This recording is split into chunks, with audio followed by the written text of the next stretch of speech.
Welcome back to TaleOfTwoSmittys. We are answering some questions today. A lot of people have sent in some really great questions, and we're going to go through and answer some of the ones that were more common and some of the ones that we really enjoyed. Wait, we should do this at the bus. Yeah. All right, so let's get to the questions. First, it does look like there's a party going on in here, so just want to address our streamers of electric wire, and I don't know what these would be, but it's the speakers and the lights. So that's where we're at right now on the bus. Question 1, where are you at now? Coming in a future video. So we'll just jump right in and go through our questions. Our first question was, what was the driving force to start this project? I love that question because I love telling this story, and I will do a little bit of a condensed version. There is a blog post about it though on TaleOfTwoSmittys.com. We'll put the link below. Basically, we went on an amazing trip to Montana, fell in love with it. We were glamping at an awesome venue called Under Canvas Glacier. And I'll link that in the description too. Highly recommend. They're at a lot of national parks. If you like the idea of camping and adventure, but you don't like actually camping, even if you do like camping, it's awesome. So you should check that out. Yeah. That's not an ad. You should just check it out. So we just kind of fell in love with that, being together, being able to go on a trip, just us. And so we went there, had an amazing time, came back. We're kind of bummed out, watched this Netflix documentary called Expedition Happiness, another plug that we'll link. Highly recommend. And this couple converted a bus, and we kind of thought, you know what, we could do that. Buses are cheaper than RVs, and it'll let us travel and kind of build our dream home all in one. And I mean, what's better than that? So that was the driving force. And then my dad being in the bus industry and having that little bit of knowledge on the front end, I think gave us that push to be like, okay, we can do this. I think it took away some of the fear. Like, the first question we get is like, a bus? Like, do you even know anything about buses? And I think that took away some of that fear of like, what if something happens? Well, we feel like we have an extra resource that maybe some other people don't have, which I think that concern is overstated anyway. There's such a huge community doing this that there's information out there. Okay, so the next question was, how often do you get to work on the bus? And I'll give kind of two answers to this. The general answer is that my job requires me to run appointments at people's houses, mostly in the evenings and weekends. I work during the day, but I just work less during the day than most people. So we get to work on it a decent amount. It's a little different right now with coronavirus. A little bit of a catch-22 because you've got a whole lot of extra time, but there's a little bit of hesitancy to spending and outlaying a bunch of money when everything's kind of up in the air. So we did have my dad come and visit for a couple weeks, and we got a ton of work done. And he's been in a lot of the videos. A bulk of that work happened when he was here, and that was really helpful. But yeah, going forward, you know, as coronavirus starts to die down, the goal would be to just continue work on, especially on weekends, and maybe in the morning when it starts to get hot here in the summer. So Texas. We'll see. That's right. Once the bus is complete, do you need to get it inspected by a state authority to be considered road ready? That's a really great question. Kind of a daunting part of this journey to look into. I'm actually gonna let Cody answer that because he's done a lot more of the work on that stuff than I have. Yeah, I actually have a clip that we were going to use in a different video that I may plug in here from when we did this, or from when we first started researching everything. Essentially, every state's a little bit different, and so you'll have to check with your DMV. I can only speak for Texas. Texas has an assembled vehicle motorhome kind of category, and there are 6 possible check boxes. You have to check 4 of them to be considered a motorhome. There are things like a full flushing toilet with a black tank, a heat source separate from the engine, cooking or food storage like a fridge, different things like that. We're going to check exactly 4 of them. 2 of them we're not going to check. We'll talk more about that later on. Dino Mingo Bus, who is an account that we really like interacting with, Texas Buses. On Instagram. Yeah, on Instagram. Maybe we'll meet soon. Their question was, if you could move to any country besides here, with the bus, which one would it be and why? I'm Canadian, so my little Canadian heart's gonna say Canada, but I feel like that's not really different. So my actual answer would be that I would love to take it to probably somewhere like Ireland, because I'm Irish and I just feel like some of the landscape is so beautiful and unique. I would love to just drive around and park on those cliffs of Ireland and Scotland. And Cody's a golfer. I think I could twist his arm to enjoy the golf, but I just think that part of the world's beautiful. Yeah, I was leaning more towards like kind of Germany. I'm ancestors from Germany. Her dad grew up in Germany. Even maybe towards the Swiss Alps and like that type of an area. That's kind of what I had thought of. I think that'd be just beautiful. And I think we'll get that feel, maybe even better in the Rockies. And we had some of that in Montana. So maybe that'll scratch that itch. Okay, what safety measures are you incorporating to make sure it's secure? So one of my best friends asked this, Gucci, love ya. I wasn't sure exactly which part you were asking, so I'll kind of answer it in a couple ways. In terms of like driving safety, that kind of thing, the driver's seat is like a regular bus driver's seat, seatbelt, all that stuff. I'm a little bit of a nervous passenger.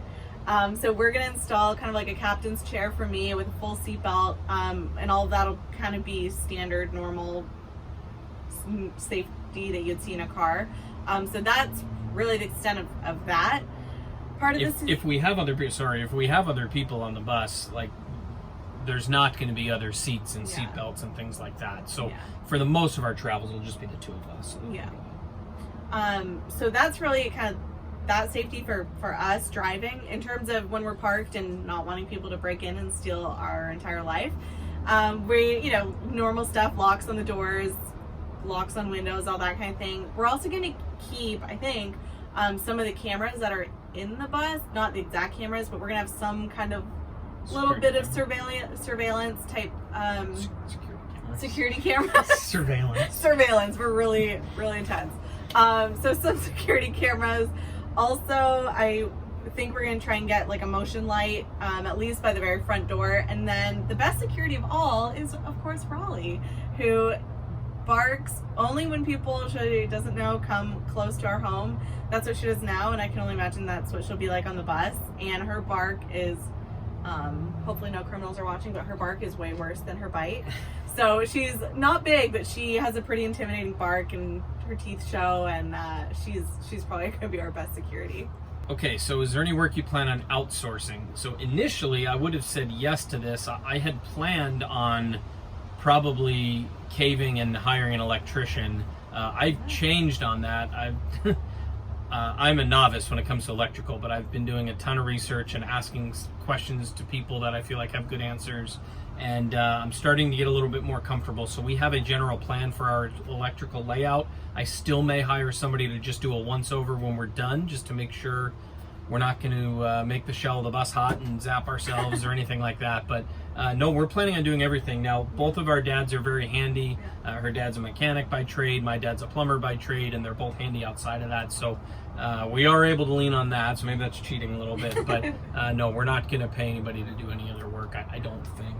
We are probably looking for a welder, though, at some point. That is true. So if you can weld, give us a call. We are planning on putting a roof deck on top, but probably not until we get on the road. So we'll probably save that as a project when we run into the right person that wants to help out.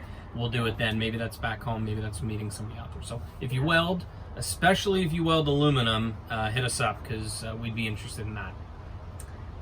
Let's see. One of the funny questions we got asked was, what is going on? Do you live on a bus now?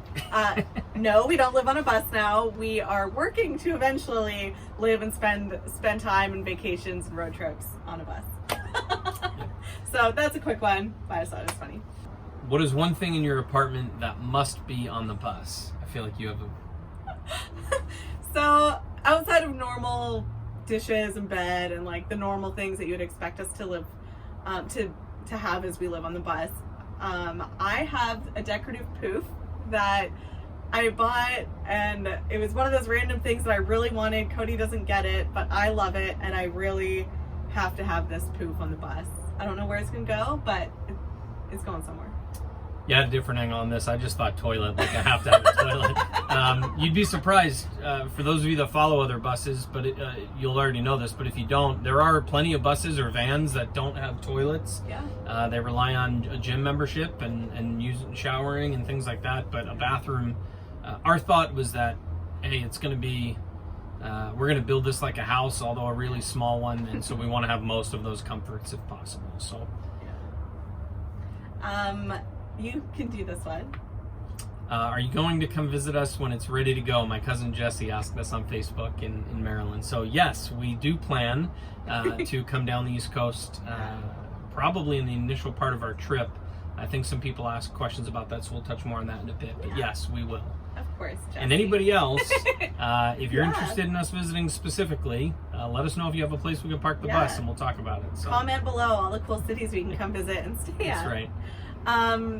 What is your overall budget for the bus purchase and renovation? That's a great question.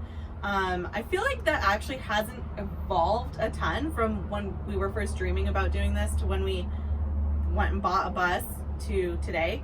I'm curious. I think we go back and forth a little bit, but I would say it's probably in like the $25,000-$30,000 yeah, the number range. 25,000 was the number that we kind of said we would plan on. We've seen people do this for $15,000. We've seen, I mean, you can buy a Sprinter van for $50,000 before you even start the renovation. So this can cost whatever you want it to cost.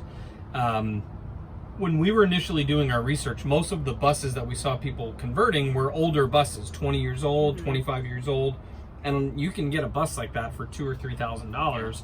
So we had kind of thought, well, we probably won't buy something that old, but we had set our initial purchase guesstimation at about $5,000, and we ended up spending more than that, about $7,000 or $8,000 all in, because we bought a much newer bus, a bus with a very low mileage, and a lot of nice things. We don't have wheel wells, we didn't have seats bolted through the floor like you saw before. There's soundproofing all the way through on the ceiling, and it's in good shape. So we're able to leave a lot of the shell of the bus in place. We spent a little bit of extra money for that, but it's saving us work. So, but yeah, I think 25 was our target initially. It wouldn't surprise me if we go 5,000 either way. Yeah, hopefully we'll lower. Yeah, probably not lower. Our electrical system, I think, is going to cost more than we first thought. So we're going a little bit above there. We'll see. How tall are you? Good question. So before we put the subfloor in, we had 77 inches of clearance, which is 6'5", I think, right? 6'5". I'm 6 foot exactly on the nose without shoes on. So with shoes on, I'm about 6'1". So you can see we've got just a couple inches of clearance here, but I'm 6 feet. And I'm 5'3". I was very excited to find out I was 5'3", because all these years I thought I was 5'2". So just like that, I gained an inch. But Started on Love asked us that on Instagram, and we recently started following them, but they've got a really cool bus underway too. So yeah, check them out. We love building the Skoolie community. So anytime we can, we like to shout them out. All right, so we got a bunch of questions about our first trip, or the maiden voyage of the bus. What's our first trip going to be? And so this will depend exactly when we finish, but if we're done soon enough, our goal would be to go to Canada before it starts getting cold this fall and see some family and some friends. If we're not done soon enough, we do have 2 family weddings in November, early in November, and so we would try and make a trip out to the East Coast for those 2 weddings, maybe take a couple weeks and make that trip. Okay, so where do you plan to travel with the bus generally? For now, I think we just want to stay US and Canada. We've talked about it a couple times just in this video, but Montana really has a very special place in our hearts now. So I think we would love to go west. We've got a lot of friends and family, friends in California, but we have friends in California we'd love to see. So I wouldn't be surprised if we make a West Coast swing and hit some of those Pacific Northwest states we haven't been to, but definitely spend some time in Montana again. Yeah. I'm partial to wanting to go up through Colorado too, so maybe there's a little zigzagging going on. That's the beauty of this. We can go anywhere. Yeah. And I've, even though Cody's from New Jersey and from the Northeast, I haven't spent a lot of time outside of New Jersey and New York.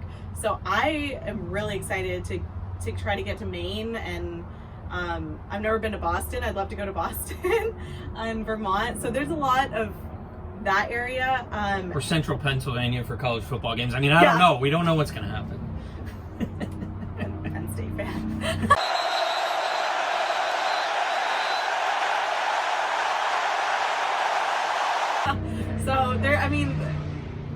it's really going to be endless. Honestly, I think we want to get to like every state just to see it. Probably take for granted more than we should, but we live in such a beautiful country and we really just want to explore it. Yeah. So probably the second most popular question we get is, so where does the poop go? So I love that one. we are installing a toilet, but we're installing a composting toilet. And so one of the things we wanted to avoid was when you put a normal toilet in an RV or a motorhome, it has to flush somewhere. And so that water and everything goes into a tank.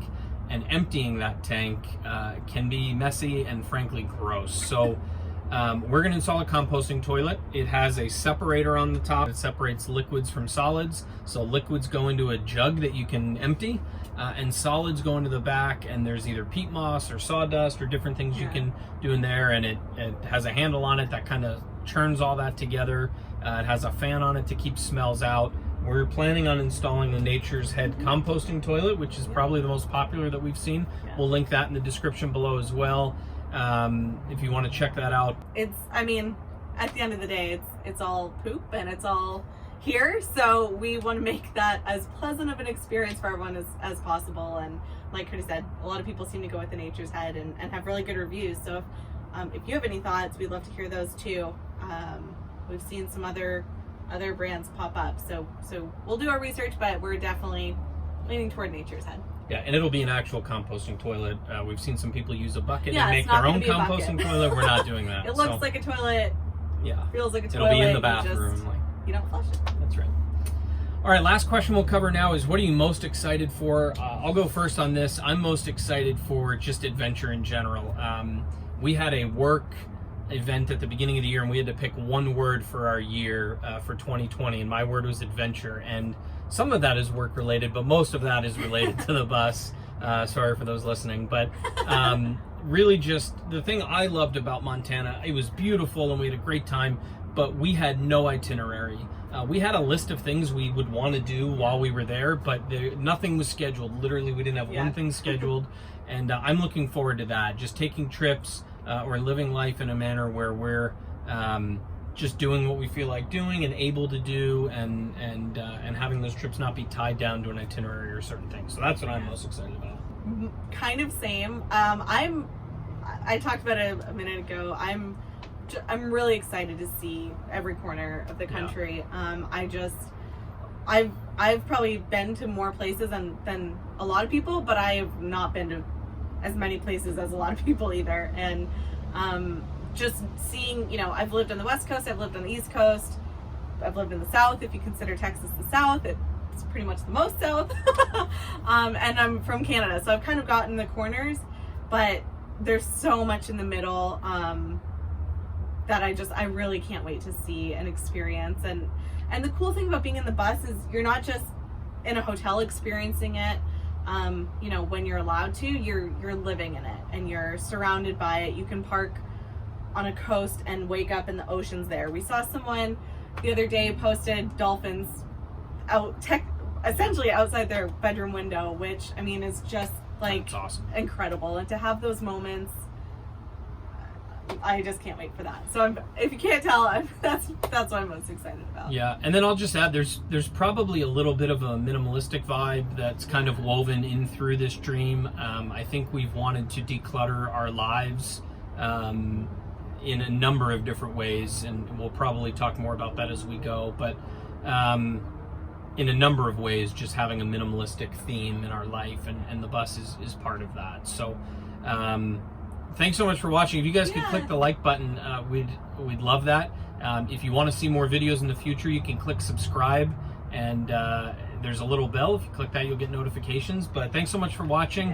We've been a little dodgy when people have asked questions the past week or two because we've wanted to save up for this. But if there's anything we didn't answer, go ahead and comment it below. If there's a favorite part or a favorite thing that came up that you're curious about or anything like that, comment below and we'll answer. Yeah, thanks guys. We really appreciate you watching these videos. They're a lot of work for Cody to make, but they're fun, and we really love connecting with everyone. So thank you. Yeah, we'll catch you soon. Bye.